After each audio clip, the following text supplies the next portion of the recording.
Hello दोस्तों, हमारे channel अनमोल निवेश में आपका स्वागत है। हम इस चैनल पर सिर्फ वैल्यूएबल शेयर्स की बात करते हैं जो अगले 3 से 5 साल के अंदर मल्टीबैगर बन सकते हैं।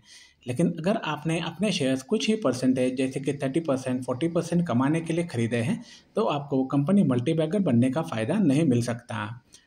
अगर आप माइक्रो कैप, स्मॉल कैप तथा मिड कैप में इन्वेस्ट करते हो तो रिस्क रिवॉर्ड रेशियो जो होता है वो हमेशा आपके फेवर में होता है। स्टॉक का मूवमेंट किसी भी तरफ हो सकता है, कभी ऊपर जाएगा, कभी नीचे जाएगा, ये आपके कंट्रोल में नहीं होता।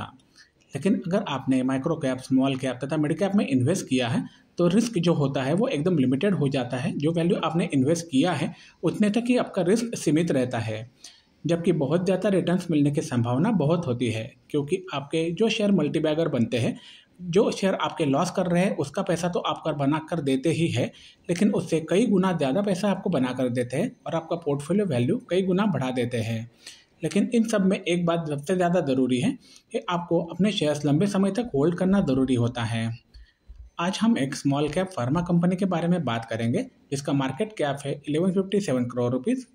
करंट प्राइस है 796, पूरे साल का हाई है 921, लो है 420। स्टॉक का पीई रेशो है 20 और इंडस्ट्री पीई रेशो है 27.7। मतलब ये एक अंडर वैल्यूड स्टॉक है। अगर आप अच्छी तरह से रिसर्च करके इसमें इन्वेस्ट करते हो काफ़ी अच्छा रिटर्न आपको इसमें मिल सकता है। कंपनी ने मार्च 23 में अपना सभी कर्जा खत्म कर दिया है, इसलिए यह कंपनी अभी डेट फ्री हो चुकी है। इस कंपनी का फेस वैल्यू 5 रुपीज़, ROE है 45.9, ROCE है 61.1।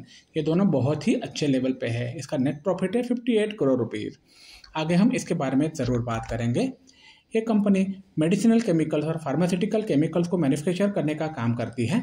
हाल ही में कंपनी में साउथ कोरिया की यूहान कॉरपोरेशन के साथ में टेक्निकल और फाइनेंशियल कोलैबोरेशन किया हुआ है, जिसके कारण से ये कंपनी इंडिया की पहली कंपनी बन चुकी है जो रिफाम्पिसिन मैन्युफैक्चर करती है। कंपनी का प्रोडक्शन प्लांट जो है वापी गुजरात में है, जिसका इंस्टॉल्ड मैन्युफैक्चरिंग कैपेसिटी है रिफामाइसिन सी का 10,000 kg पर मंथ, रिफामाइसिन ओ का 6,000 kg पर मंथ। इनका एवरेज कैपेसिटी यूटिलाइजेशन हो रहा है 60 to 70% पर एनम। कंपनी में हाल ही में कैपेक्स प्लान किया हुआ है, जिससे वो वेयरहाउस और R&D डिपार्टमेंट सेटअप करेंगे अपने एग्जिस्टिंग प्लांट वापी में। इनका टोटल प्रोजेक्ट का कॉस्ट है 32 करोड़ रुपये, जो अभी उन्होंने इंटरनल एडजस्टमेंट से खड़ा किया हुआ है। कंपनी अभी इन्वेस्ट कर रही है टोटल 200 करोड़ कैपेक्स के द्वारा, जिसमें 80 करोड़ उन्हें ऑलरेडी एलोकेट कर दिए हैं फेज़ 1 के फर्मेंटेशन ब्लॉक के लिए, और बाकी सभी जाएंगे API block, R&D pilot source, R&D lab, waste water system, solvent yard में। कंपनी फिलहाल में 2 कंपनियों के साथ में बिजनेस करती है, ल्यूपिन लिमिटेड जिसमें कंट्रीब्यूट होता है 45% सेल्स का, और ऑप्टिक्स लिमिटेड जो कंट्रीब्यूट करता है 55% सेल्स। हाल ही में कंपनी में सिर्फ 2 ही क्लाइंट होने के कारण से थोड़ा सा रिस्क फैक्टर भी आता है, क्योंकि 2 ही क्लाइंट है। अगर कुछ ऊपर नीचे हो जाता है तो ये कंपनी के लिए प्रॉब्लम हो सकता है। आगे बढ़ने से पहले मैं आपको बता दूं, यह वीडियो सिर्फ एजुकेशनल पर्पज़ के लिए बनाई गई है। इसे किसी भी तरह की खरीदारी या बिकवाली की सलाह ना समझें। कोई भी आर्थिक निर्णय लेने से पहले अपने वित्तीय सलाहकार से सलाह ज़रूर लें। इस कंपनी का कंपाउंडेड सेल्स ग्रोथ है TTM 30%, पिछले 3 साल में 21%, 5 साल में 31%, 10 साल में 18%। यही सेल्स ग्रोथ ट्रांसफ़र हुआ है प्रॉफिट ग्रोथ में, इसलिए कंपाउंडेड सेल्स प्रॉफिट ग्रोथ आ रहा है TTM 33%, पिछले 3 साल में 36%, 5 साल में 72%, 10 साल में 50%। और आपको पता है स्टॉक मार्केट में अगर कंपनी का प्रॉफिट बढ़ता है तो ही कंपनी का शेयर प्राइस भी बढ़ता है, इसलिए स्टॉक प्राइस CAGR है पिछले 1 साल में 86%, पिछले 3 साल में 59%, 5 साल में 87% और 10 साल में 51%। ROE भी काफ़ी अच्छी तरह से बढ़ रहा है। आगे बढ़ते हैं प्रॉफिट और लॉस स्टेटमेंट की तरफ। देखिए, जैसे कि आप देख पा रहे हो, जैसे मार्च 13 में कंपनी का सेल्स था 28 करोड़ रुपीज़, जो मार्च 23 में बढ़ते हुए हो गया है 149 करोड़ रुपीज़, जो पिछले साल के मुकाबले लगभग 30% ज़्यादा है। कंपनी का सेल्स बढ़ाने के लिए एक्सपेंसेस भी बढ़ाने पड़ते हैं, इस कारण से कंपनी के एक्सपेंसेस बढ़े हुए हैं, लेकिन फिर भी कंपनी अपना ऑपरेटिंग मार्जिन जो है वो 50% मेंटेन करने में कामयाब हुई है। इनका नेट प्रॉफिट भी बढ़ गया है 44 करोड़ से लेकर 58 करोड़, और EPS भी काफ़ी अच्छी तरह से बढ़ रहा है। अभी हमने जो बातें की वो आपको ग्राफिकल रिप्रेजेंटेशन में ज़्यादा अच्छी तरह से समझ आएगी। अगर ये कंपनी इसी तरह से सेल्स और नेट प्रॉफिट बढ़ा के और एक्सपेंसेस कम करके काम करती है तो कंपनी ज़रूर मल्टीबैगर बन सकती हैं। कंपनी की बैलेंस शीट की अगर बात की जाए तो रिजर्व्स जो मार्च 22 में पिछले साल के मुकाबले 52% बढ़े हुए थे, वो मार्च 23 में 48% बढ़ के 142 करोड़ रुपीस हो चुके हैं। ये काफ़ी अच्छी चीज़ है।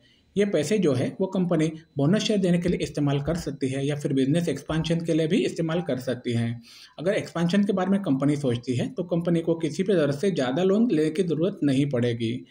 इसके साथ में और एक अच्छी चीज़ है, कंपनी ने बोरोइंग्स मतलब लोन जो होते हैं वो मार्च 23 में पूरी तरह से ख़त्म कर दिए हुए, इसलिए अभी ये कंपनी डेट फ्री कंपनी है।